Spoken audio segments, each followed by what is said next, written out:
রঞ্জিত মজুমদার চলতি পথে আপনাদের সাথে আলাপচারিতায়।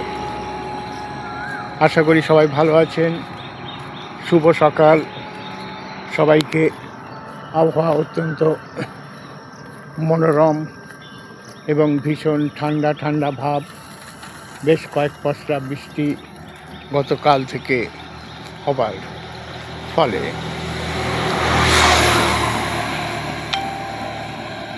রাজনৈতিক পালাবদল ঘটে যাবার পরেও রাজনৈতিক অস্থিরতা এখনও রয়ে গেছে বাংলার আকাশে। এক নূতন সংকট আবির্ভাব ঘটেছে। একটি দল যখন দীর্ঘদিন পর্যন্ত ক্ষমতা ভোগ করতে থাকে, গণতান্ত্রিক উপায়ে যদিও তা ঘটে, কিন্তু এই গণতন্ত্রই তাকে একনায়কতন্ত্রের দিকে ঠেলে দেয় এবং তার মধ্যে এক ধরনের অহমিকা কাজ করে যে তিনি ছাড়া আর কেউই এখানে উপযুক্ত নয়।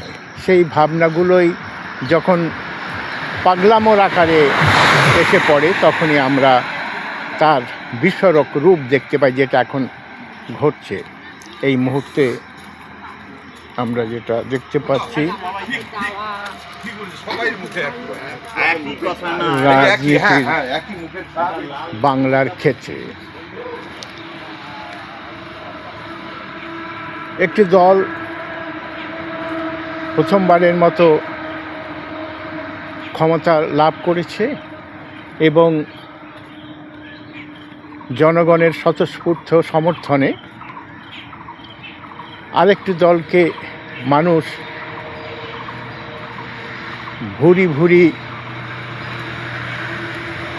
দুর্নীতি, রাহাজানি, সামাজিক অশান্তির জন্য তাকে বর্জন করেছে। এটা স্বাভাবিক,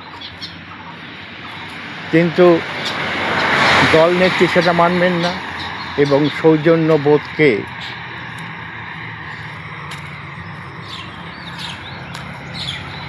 দেখাবেন না এবং তিনি সেই পদ ছাড়তে নারাজ। তাই নূতন সংকট, এই নূতন সংকটের থেকে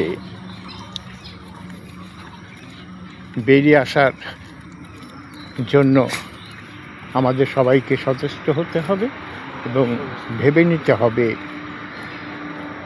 যে এই ধরনের পাগলামো না করে সঠিক গণতন্ত্রের ধারক এবং বাহক হয়ে উঠতে হবে। নতুন সরকারকে জানাই আমার অভিনন্দন। আশা করি বঞ্চিত বঙ্গবাসী নতুন এক প্রাণের জোয়ার পাবে এবং আবার নতুন করে তারা হাসবে, খেলবে। নমস্কার, এই পর্যন্তই। আবার কখনো দেখা হবে।